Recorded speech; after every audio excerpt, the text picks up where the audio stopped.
Good morning कलीसिया। ये 4 महीने करीबन हो गए हैं। लगता है लाइफ में रोमांच नहीं है, सनसनी नहीं है, लगता है थ्रिल नहीं है। और थ्रिल का मतलब ना अलग अलग लोगों के लिए अलग अलग होता है। लाइफ में थ्रिल लड़कियों के लिए क्या थ्रिल है मालूम है?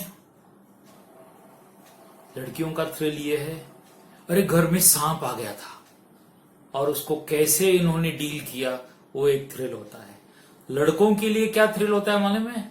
लड़कों के लिए बाइक थ्रिलिंग होता है। और कुछ लोगों के लिए मोबाइल, लेटेस्ट मोबाइल। और फिर लड़कियों के लिए कितना लाइक्स मिला, कितना डिसलाइक मिला। और ये सब थ्रिल लाइफ का अब लॉकडाउन में यही थ्रिल चल रहा है। सही है कि नहीं? लेकिन जीवन का असली थ्रिल जो है ना, वो इन चीजों में नहीं है, वो कुछ और है। और उस थ्रिल के विषय में मैं आपके साथ आज शेयर करना चाहूंगा। ये वो थ्रिल है जो हमें ना एक अगले लेवल में ले जाता है, हमें आने वाले दिनों के विषय में हमें तैयार करता है और हम उसके लिए उतावले हो जाते हैं। सो आज का टॉपिक जो है वो है थ्रिल बोलूं या परमेश्वर के राज्य में सनसनी। आमीन। ओके, आपको मालूम है ये जो गैम्बलर्स होते हैं ना, जो लोग मटका पैसा लगाते हैं लॉटरी के लिए, इसके लिए उसके लिए, उनका थ्रिल क्या रहता है मालूम है? उनका थ्रिल ये नहीं कि उनको पैसा कमाए, उनका थ्रिल मजा क्या रहता है मालूम है? कि वो लोग सही नंबर लगाए। इतना पैसा कमाने के बाद भी वो उस पैसे का अपने जीवन में फायदा नहीं उठाते, क्योंकि उनको खेलने में ज्यादा मजा आता है, उनको सही होने में मजा आता है। हर एक का अलग अलग थ्रिल होता है। परमेश्वर के राज का जो थ्रिल है ना, वो इससे कहीं बढ़कर है। गैम्बलिंग तो हमें नाश कर देगा, लेकिन परमेश्वर के राज्य का जो थ्रिल है वो हमें नई ऊंचाइयों में ले जाएगा। आमीन। परमेश्वर के राज्य का थ्रिल के विषय में एक दो बात बता दूं। वो ये है कि हमें परमेश्वर भविष्य का एक ट्रेलर दे देता है, और वो ट्रेलर ना हमें इतना उत्तेजित करता है कि हम परमेश्वर को खोजने लगते हैं, हम उसके वचन को खोजने लगते हैं, हम उसके साथ चलने लगते हैं, ताकि उस फिल्म के ट्रेलर को हम अपने जीवन की फिल्म में पूरा होते हुए देख सके। और जब वो होता है ना, वो ट्रेलर का फिल्म जब हमारे जीवन में होता है ना, मैं सच कहता हूं, एक सस्पेंस और ड्रामा जो है वो सब खुलने लगता है। और हमें लगता है अरे मैंने तो ये सोचा था, लेकिन जीवन में ये मिला, ये खुशियां मिली, ये डर था, लेकिन उसके ऊपर किस प्रकार परमेश्वर ने विजय दिया, ये तो ट्रेलर में नहीं दिखा था। और यही चीज परमेश्वर हमारे जीवन में करना चाहता है कि वो कुछ थोड़ा सा झलक देता है हमें, और वो हमें आने वाले दिनों में अपनी तरफ आकर्षित करना चाहता है। तो आज जो हम लोग शीर्षक जिस टॉपिक पर शेयर करेंगे, मैं एक छोटी सी गवाही देना चाहूंगा। पहले मैं बताना चाहूंगा कि जब मैं नया नया मसीह था तो कलीसिया में गया था, और उस दिन पास्टर ने कहा था कि बीमार लोगों के लिए प्रार्थना होगी। तो करीबन 6 बीमारों को कलीसिया में आगे खड़ा कर दिया और लोगों से कहा कि भाई जिसके लिए लगता है आप जाके प्रार्थना कीजिए, प्रभु से पूछिए।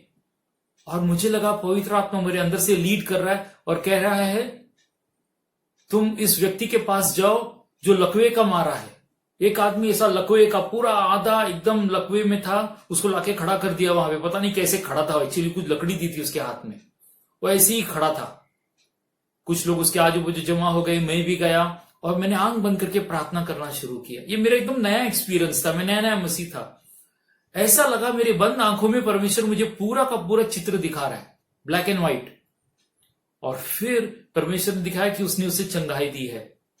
मैंने उस पर हाथ रख के प्रार्थना की और मैंने उसे पहली बार कहा कि परमेश्वर ने तुझे चंगाई दी है, उठ और चल। अपना हाथ बढ़ा, अपना पैर बढ़ा, और 5 मिनटों में वो चलने लगा। यहां तक कि उसकी जबान जो रुक गई थी, आवाज वो भी खुल गई। उसने हालेलुया कहा और परमेश्वर ने उसे पूरी तरह से खोल दिया। ये मेरे लिए ऐसा थ्रिल था, मैं नाचा था उस दिन।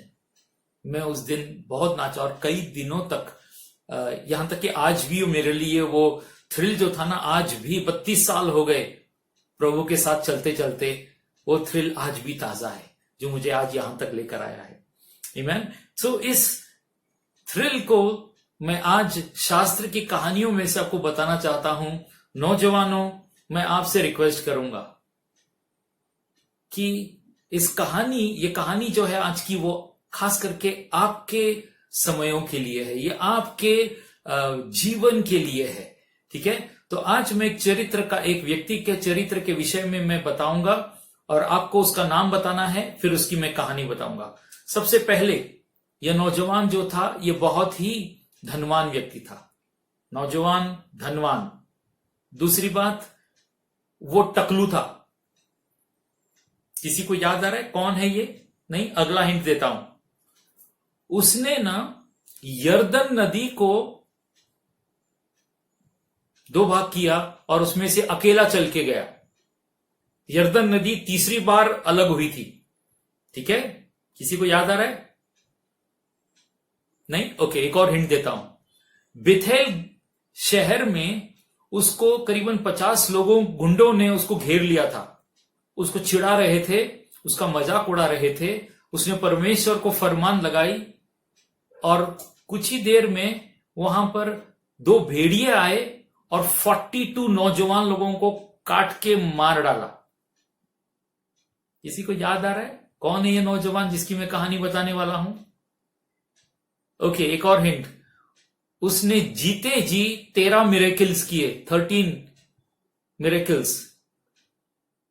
और जब वो मर गया तो उसकी लाश के साथ चौथा मिरेकल हुआ। वो जिंदा नहीं हुआ, लेकिन उसको छूते ही कोई मरा हुआ व्यक्ति जिंदा हुआ।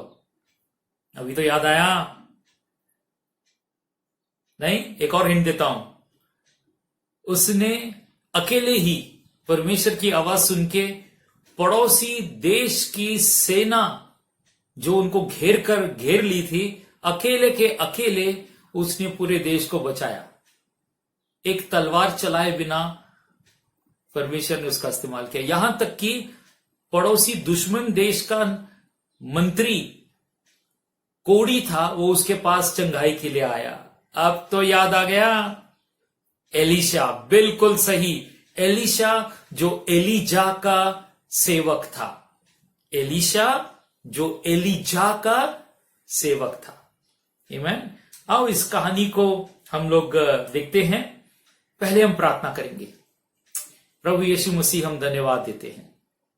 धन्यवाद प्रभु, इस समयों में प्रभु जहां पर सब कुछ नकारात्मक लगता है, सब कुछ बंद हुआ लगता है, लेकिन प्रभु तेरे राज्य की खिड़कियां तो भरपूर से तूने खोल के रखी हैं। धन्यवाद यीशु, इस समय में परमेश्वर, जैसे मैं तेरे लोगों के साथ एलीशा की कहानी के बारे में बताऊंगा, पवित्र आत्मा तू आ प्रभु, हर एक के जीवन में, नौजवान, बुजुर्ग, छोटे बच्चे, हर एक के जीवन में परमेश्वर तेरा हाथ एक नई तरह से आए, कि वे जानेंगे कि तू आज भी वही है जो एलीशा का परमेश्वर था। आज तू हमारा भी परमेश्वर है और हमारा भी इस्तेमाल करेगा। इस मसीह जीवन में तू थ्रिल लेकर आएगा प्रभु और तेरे राज्य को बढ़ाएगा। मैं मांगता हूं हर एक के बुलावे में एक नया ट्विस्ट लेकर आ प्रभु, एक नई चमक लेकर आ प्रभु। यीशु में तेरे पवित्र नाम से मांगता हूं, आमीन। सो एलीशा की कहानी जो है वो 2 राजा 2 में पढ़ूंगा। 2 राजा 2:1 से लेकर मैं पढ़ना शुरू करूंगा। आमीन। जब यहोवा एलिया को बवंडर के द्वारा स्वर्ग में उठा लेने को था, तब एलिया और एलीशा दोनों संग संग गिलगाल से चले। आज न इस कहानी में जितने भी जगहें हैं, उन जगहों को याद कीजिएगा, क्योंकि राज की बात उन जगहों में है। आमीन। संग संग गिलगाल से चला। एलिया ने एलीशा से कहा, यहोवा मुझे बेतेल तक भेजता है, इसीलिए तू यहीं ठहरा रहे। एलीशा ने कहा, यहोवा के और तेरे जीवन की शपथ, मैं तुझे नहीं छोड़ने का। इसीलिए वे बेतेल को चले गए। और बेतेलवासी भविष्यवक्ताओं के चेले एलीशा के पास आकर कहने लगे, क्या तुझे मालूम है कि आज यहोवा तेरे स्वामी को तेरे ऊपर से उठा लेने पर है? उसने कहा, हाँ, मुझे भी यह मालूम है, तुम चुप रहो। और एलिया ने उससे कहा, हे एलीशा, यहोवा मुझे यरीहो को बेचता है, इसीलिए तू यहीं ठहरा रहे। उसने कहा, यहोवा के और तेरे जीवन की शपथ, मैं तुझे नहीं छोड़ने का। सो वे यरीहो को आए, और यरीहोवासी भविष्यवक्ता के चेले एलीशा के पास आकर कहने लगे, क्या तुझे मालूम है कि आज यहोवा तेरे स्वामी को तेरे ऊपर से उठा लेने पर है? उसने उत्तर दिया, हाँ, मुझे तो ये मालूम है कि आज मुझे भी मालूम है, तुम चुप रहो। फिर एलिया ने उससे कहा, यहोवा मुझे यरदन तक बेचता है, सो तू यहीं ठहरा रहे। उसने कहा, यहोवा के और तेरे जीवन की शपथ, मैं तुझे नहीं छोड़ने का। सो वे दोनों आगे चले, और भविष्यवक्ताओं के चेले में से 50 जन जाकर उनके सामने दूर खड़े हुए, और वे दोनों यरदन के तीर खड़े हुए। तब एलिया ने अपनी चादर पकड़कर ऐंठ ली और जल पर मारा। तब वह इधर उधर 2 भाग हो गया, और वे दोनों स्थल ही स्थल पार उतर गए। उनके पार पहुंचने पर एलिया ने एलीशा से कहा, उससे पहले कि मैं तेरे पास से उठा लिए जाऊं, जो कुछ तू चाहे कि मैं तेरे लिए करूं वह मांग। एलीशा ने कहा, तुझ में जो आत्मा है उसका दूना भाग मुझे मिल जाए। एलिया ने कहा, तूने कठिन बात मांगी है, तो भी यदि तू मुझे उठा लिए जाने के बाद देखने पाए तो तेरे लिए ऐसा ही होगा, नहीं तो ना होगा। वे चलते चलते बातें कर रहे थे कि अचानक एक अग्निमय रथ और अग्निमय घोड़े उनको अलग अलग किया, और एलिया भवंडर में होकर स्वर्ग पर चढ़ गया, और उसे एलीशा देखता और पुकारता रहा, हाय मेरे पिता, हाय मेरे पिता, हाय इस्राएल के रथ और सवारों। जब वह उसको फिर देख न पड़ा, तब उसने अपने वस्त्र पाड़े और फाड़कर 2 भाग कर दिया। आमीन। कहानी थोड़ी लंबी है। एलीजा के विषय में मैं 2 शब्द कहूंगा। एलीजा अब तक उसने बड़े बड़े कारनामे किए हैं। उसने माउंट कार्मेल पर सारे देश को इकट्ठा किया, और अब जानते हैं वहां पर बलि चढ़ाई गई, और जो बाल के सेवक लोग थे उन सबको उसने हरा दिया, और परमेश्वर ने पूरे देश में फिर से परमेश्वर का राज वहां पे शुरू हुआ। अब जानते हैं कि एलिया के कहने पर 3.5 साल तक बारिश नहीं आई, और उसके कहने के बाद अब तक क्या है ना, एलीजा जो है ना, वो बहुत ही बड़ा आदमी है। मतलब कि उसका काफी बोलबाला है। लोग जब उसको देखते हैं तो थरथर कांपते बोलते, ये जो बोलेगा वो होगा। अब एलीजा परमेश्वर से बात कर रहा था, और परमेश्वर ने कहा कि मैंने तुझे भविष्य के लिए फला चीजें करने को कहा है, कि तेरी जगह पे तुझे एलीशा को चुनना है। एलीशा जो शापत का पुत्र है। तो एलीजा परमेश्वर की आवाज को सुनता है, और वो आता है, ढूंढता है शापात का बेटा कहां है। उसको एक गांव में शापात का बेटा एलीशा दिखता है। क्या कर रहा है एलीशा? एलीशा खेती बाड़ी कर रहा है, बाइबल नहीं पढ़ रहा है, खेती बाड़ी कर रहा है। और खेती बाड़ी भी कैसा, अमीर ज्यादा है, पैसे वाले का बेटा है, लेकिन खुद खेती बाड़ी कर रहा है। उसके आगे करीबन 12 जो बैल थे, वो अलग अलग लोग पहले खड्डा कर खोद ये रहे हैं, जमीन को ये कर रहे हैं, और लास्ट में ये बैठ के उस पे काम कर रहा है। अचानक से एलीजा उसके पास जाता है, और जाकर सबसे पहले ना अपनी चादर जो थी उसके ऊपर, जैसे शॉल कैसे होते हैं, वो उसने सीधा एलीशा के ऊपर डाल दी, और यू टर्न मार के चल गया। एलीशा पहचान गया ये कौन था। उसने भी सब छोड़ा, एलीजा के पास गया और बोला, गुरु थोड़ा समय दे, तेरे पीछे आता हूं मैं। उसने कहा, अरे मैंने क्या किया?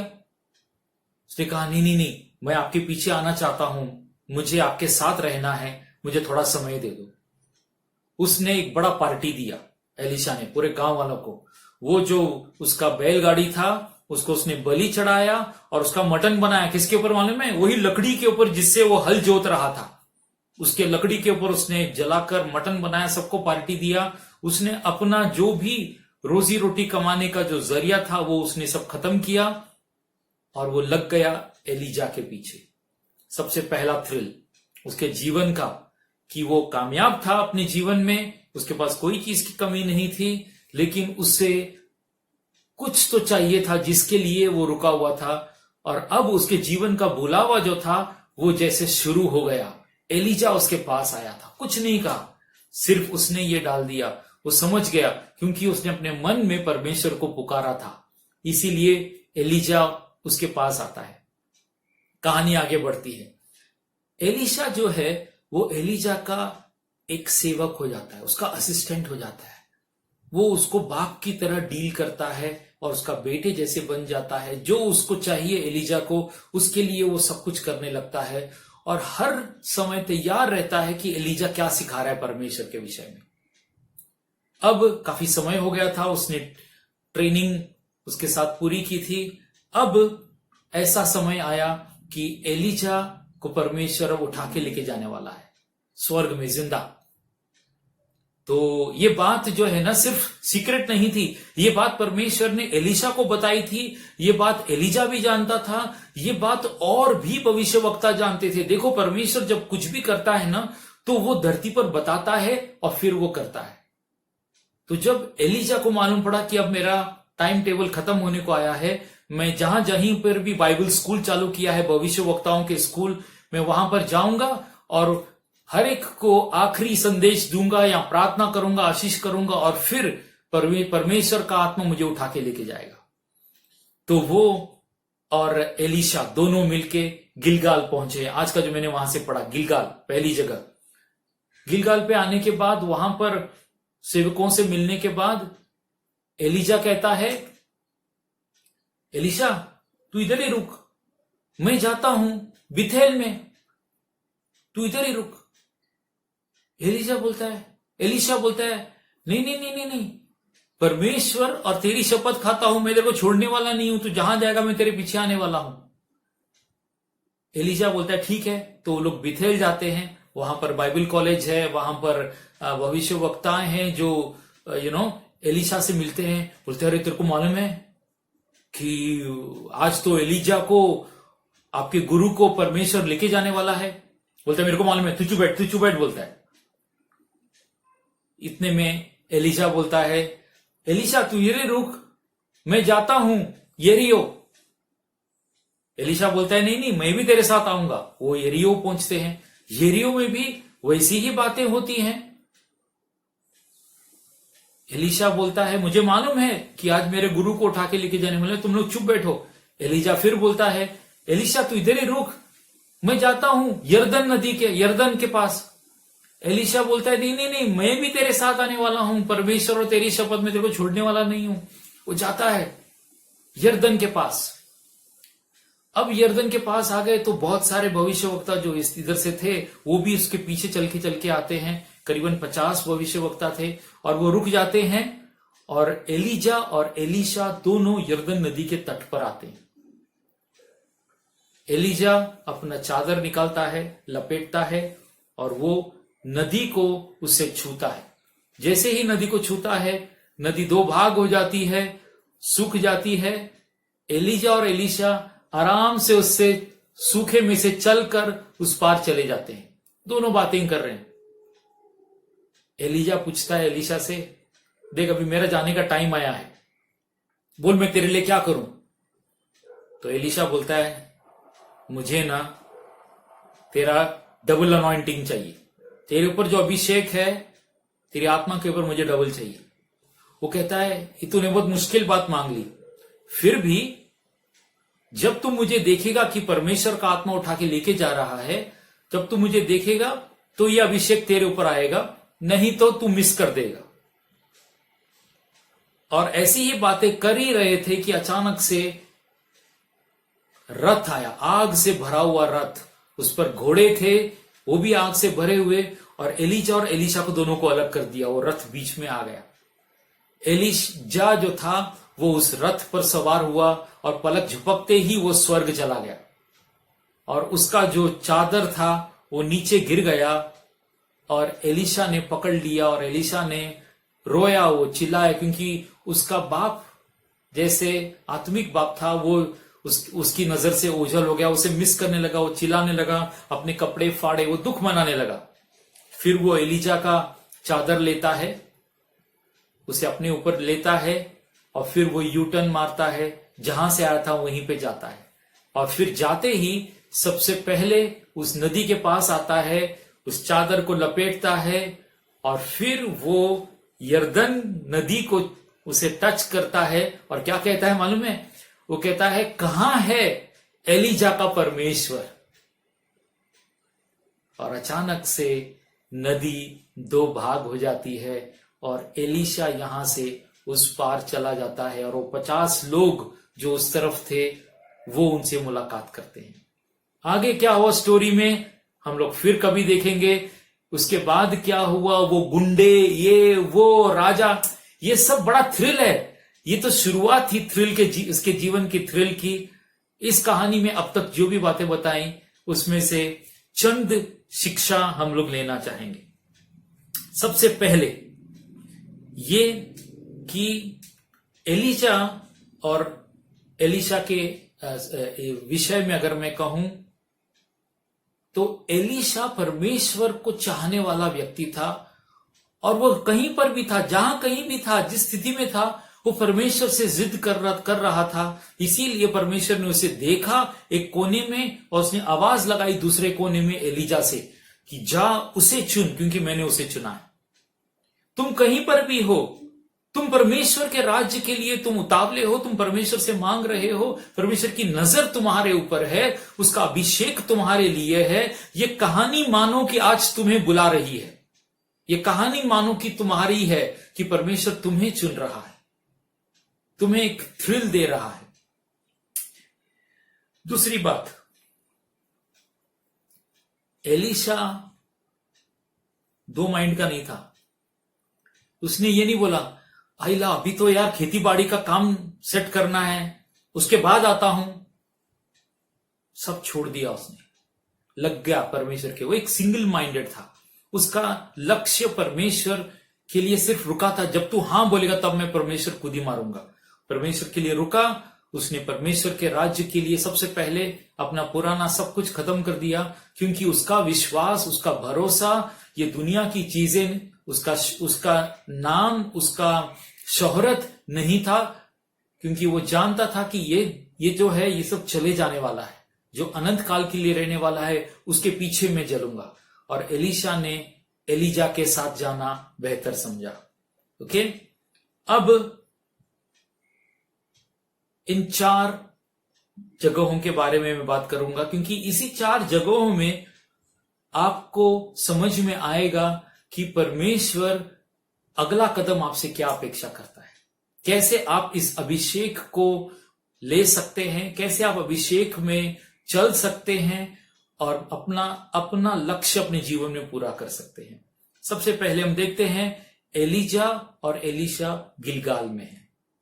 गिलगाल वो जगह है जहां पर बाइबल में जिक्र उसका पहली बार तब किया गया था जब यहोशू वहां पर यरदन नदी को पार करके वो आया था, पूरे इस्राएल को 20-30 लाख लोगों को वहां पर लेकर आया था, और गिलगाल जगह पे उसने सारे नौजवानों लड़कों का खतना किया था। और उस वक्त परमेश्वर ने कहा था कि अब मैं इस्राएल पर से मैं अब क्या बोलते हैं कि अंग्रेजी में शब्द है कि अब मैं यहां I have rolled away the sins of Israel. मैं यहां से इसराइल के पापों को रोल करके उनके विरुद्ध से हटा रहा हूं, उनके पापों को मैं अब साफ कर रहा हूं, मैं उन्हें नजरअंदाज कर रहा हूं, क्योंकि वहां पर सारे नौजवानों ने, जोशुआ ने सारे नौजवानों से उनका हृदय डेडिकेट कराया था। तो गिलगाल क्या जगह है? गिलगाल वो जगह है जहां पर तुम अपना हृदय समर्पित करते हो। ये वो समय है जब तुम अपना हृदय परमेश्वर को 100% समर्पित करते हो और कहते हो, प्रभु अब सिर्फ तेरे लिए जीऊंगा, उसमें कोई भी और किसी के लिए भी और कोई गुंजाइश नहीं, सिर्फ तेरे राज्य का थ्रिल मुझे चाहिए, अब से तेरे लिए। ओके, सो गिलगाल वो जगह है जहां पर डेडिकेशन होता है।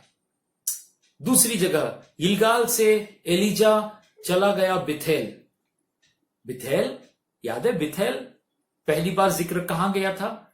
याकूब जो अपने भाई को धोखा देके भाग रहा था और बेथेल जैसी जगह में रात को सो गया जंगल में, और अचानक से परमेश्वर उसे सपना देता है, स्वर्गदूत आते हैं और जाते हैं, और वहां पर परमेश्वर उसे आवाज लगाता है और परमेश्वर उसे मिलता है, और वो जगह जो है वो प्रार्थना की जगह हो जाती है।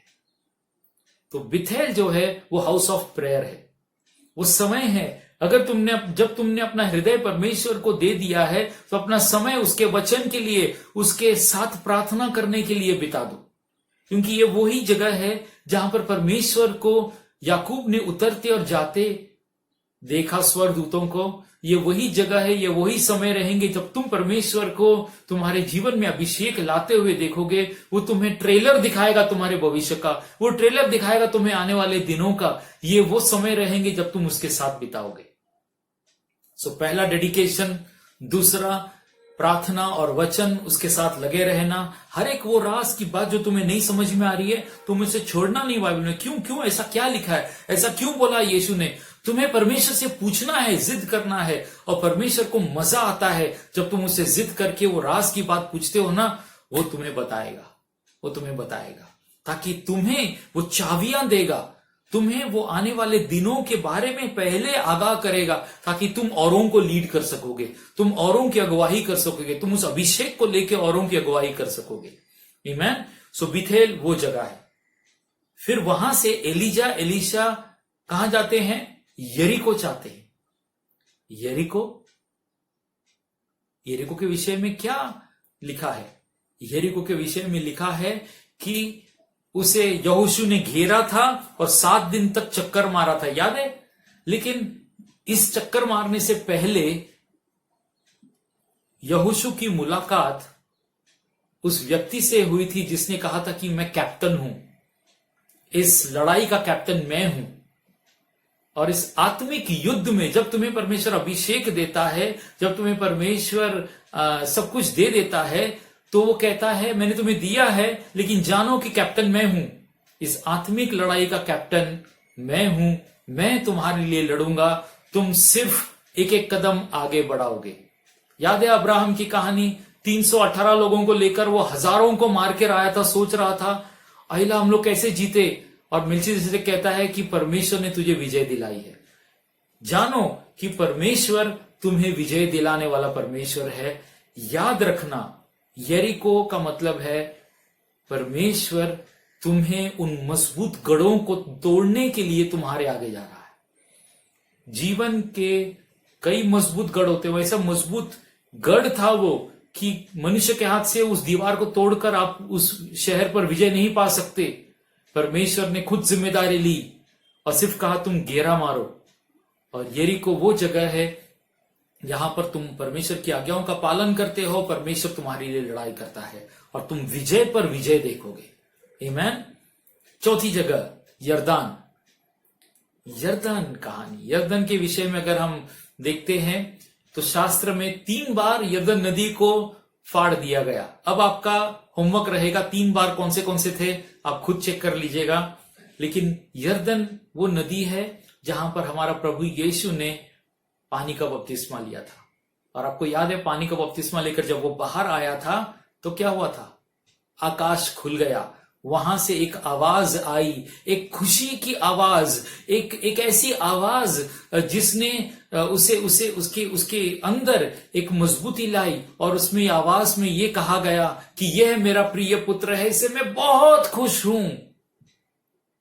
और जब तुम अपना हृदय गिलगाल में परमेश्वर को अपना हृदय देते हो, बेथेल में परमेश्वर के साथ समय बिताते हो, यरीको में तुम लड़ाइयों को जीतते हो परमेश्वर के साथ, तो परमेश्वर तुमसे कहता है कि मैं तुमसे अत्यंत प्रसन्न हूं, मैं तुमसे अत्यंत प्रसन्न हूं। यरदन वो ऐसी जगह है जहां पर पुत्र ने, यीशु ने अपने पिता के साथ आवाज सुनी और पवित्र आत्मा उसे ले गया 40 दिन के लिए। उसके बाद उसने चिन्ह चमत्कार का दौर शुरू हुआ, थ्रिल पर थ्रिल शुरू हुआ। आमीन। आज मैं आपसे कहना चाहता हूं, हो सकता है तुम गिलगल पार कर चुके तुम आके बेथेल में अटके हो सकता है तुमने बेथेल क्रॉस किया है, कुछ लोगों ने, तुम गिलगाल में अटके हो, तुम एक आत्मिक लड़ाई में अटके हो सकता है तुम आत्मिक युद्ध लड़ चुके हो और तुम थके हुए हो, और परमेश्वर तुमसे यरदन में कहना चाहता है कि मैं तुमसे अत्यंत प्रसन्न हूं। हिम्मत मत हारो, क्योंकि तुम्हें और बहुत सी लड़ाइयां लड़नी है और जीतनी है। आज मैं हर एक के लिए प्रार्थना करना चाहूंगा, हर एक जिसने कभी अपना हृदय संपूर्ण तरीके से प्रभु को नहीं दिया है। तुम कहते हो हाँ परमेश्वर है, इसके लिए हम परमेश्वर के लिए गाना गाएंगे, हम आराधना करेंगे और फिर मैं अपना मर्जी यहां पे करूंगा। अगर तुम इसमें हो, लेकिन आज तुम्हें लगता है कि तुम 100% परमेश्वर के पीछे चलना चाहते हो, तो तुम्हें अपना हृदय परमेश्वर को डेडिकेट करना है। अगर तुम तैयार हो तो मेरे पीछे प्रार्थना करो। प्रभु यीशु मसीह, मैं समझ रहा हूं कि मेरा हृदय चंचल है, लेकिन इस वक्त मैं निश्चय करता हूं अपनी मर्जी से तेरे अधीनता में आने की। अपनी मर्जी नहीं, लेकिन तेरी मर्जी करना चाहता हूं। मैं अपने विचारों को, अपने हृदय को तेरे हवाले करता हूं। तेरी हुकूमत हो, मैं यीशु के नाम से प्रार्थना करता हूं। आमीन। अब मैं बाकी लोगों के लिए प्रार्थना करना चाहूंगा। मैं चाहूंगा हर एक आंख बंद रहे। परमेश्वर का आत्मा अब तुम पर उतरेगा, परमेश्वर का अभिषेक तुम्हारे ऊपर आएगा। अपनी आंखें बंद करें। प्रभु यीशु मसीह में धन्यवाद देता हूं। धन्यवाद प्रभु उन सारे लोगों के लिए जो मेरी आवाज को सुन रहे हैं इस वक्त। आप जानते हैं वो कहां पर आके अटके हैं प्रभु। आप जानते हैं कि वो गिलगाल से तो शुरुआत की है, मुश्किलों का सामना करके परमेश्वर वे उस जगह पे जहां पर उनको लगता है कि वे अकेले पड़ गए हैं, लेकिन प्रभु तू उस अकेले में तू उनके साथ बातें करता है। तू उस बेथेल में तू उनसे मुलाकात करता है। कई सपने तूने दिए हैं, कई दर्शन दिए हैं जिनका मतलब उन्हें समझ में नहीं आ रहा है। पवित्र आत्मा में मांगता हूं प्रभु कि तू उन्हें परमेश्वर ज्ञान और बुद्धि का आत्मा दे प्रभु, इस अभिषेक से भरपूर कर कि वो आने वाले दिनों को विश्वास से देख पाएंगे और समझ पाएंगे कि तू उन्हें किस प्रकार से उठाना चाहता है। ये अभिषेक दे प्रभु कि वे औरों की अगुवाई कर पाएंगे, औरों की मदद कर पाएंगे। इस मुश्किल के समय में वे उस दरवाजे की ओर बढ़ेंगे जो तूने खोल के रखा है, और औरों को भी लेके जाएंगे। पवित्र आत्मा मदद कर प्रभु। मैं मांगता हूं प्रभु उन लोगों के लिए प्रभु जो उतावले हैं दुष्ट आत्मा के बंधनों को तोड़ने के लिए, लोगों को छुटकारा दिलाने के लिए। इस वक्त तेरा अभिषेक उनके ऊपर एक नई तरह से आए। वो जो यरीको के दीवारों को तोड़कर तेरे लोगों को आजाद करना चाहते हैं, वो दुष्ट के हर एक बंधन को लोगों के जीवन से तोड़कर उन्हें आजादी दिलाना चाहते हैं। पवित्र आत्मा में मांगता हूं तेरा अभिषेक एक नई तरह से आए,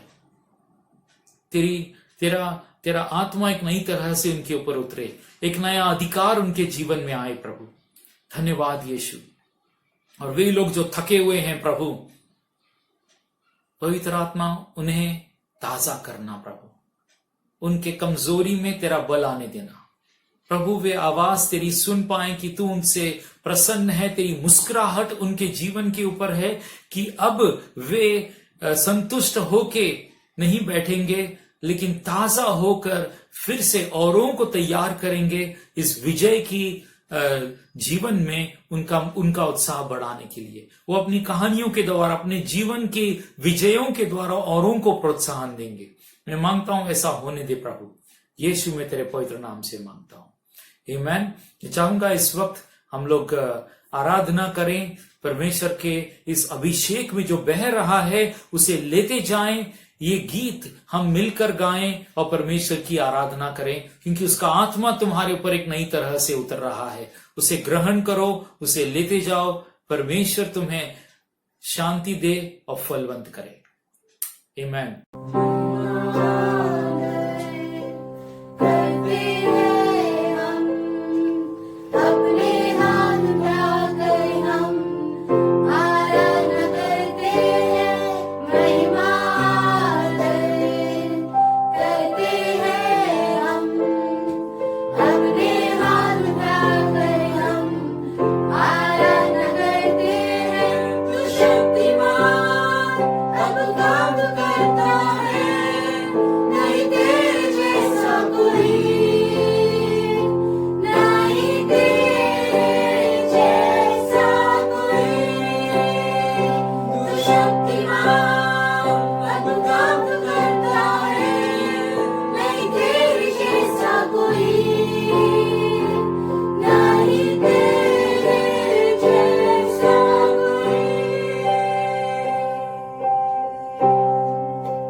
धन्यवाद प्रभु यीशु मसीह, धन्यवाद प्रभु।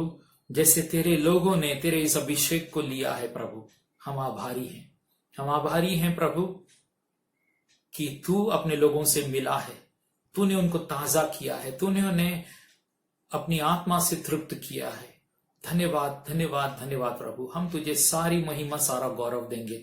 मैं मांगता हूं प्रभु कि इस हफ्ते परमेश्वर ये विजयी हफ्ता परमेश्वर ये बिताएंगे, ये हर एक मुश्किल के ऊपर विजय पाएंगे। तेरा मार्गदर्शन उनके ऊपर लगातार बना रहे प्रभु। अब्राहम की आशीष इनके ऊपर लगातार बनी रहे। तेरे लहू की सुरक्षा उनके ऊपर, उनके रिश्तेदारों के ऊपर, उनके घरानों के ऊपर बनी रहे प्रभु। और दुष्ट की हर एक युक्तियों को तू तोड़ते रहना प्रभु। तेरे ज्ञान और बुद्धि इनके अंदर देना, ताकि ये औरों को बचा सकेंगे और वे गवाहियां देंगे कि तूने किस प्रकार से उन्हें अभिषेक किया है। धन्यवाद यीशु मसीह, धन्यवाद प्रभु। हम तुझे सारी महिमा, सारा गौरव देते हैं। Thank you very much. God bless you. परमेश्वर तुम्हें संतुष्ट करे। शब्बा खैर। God bless you.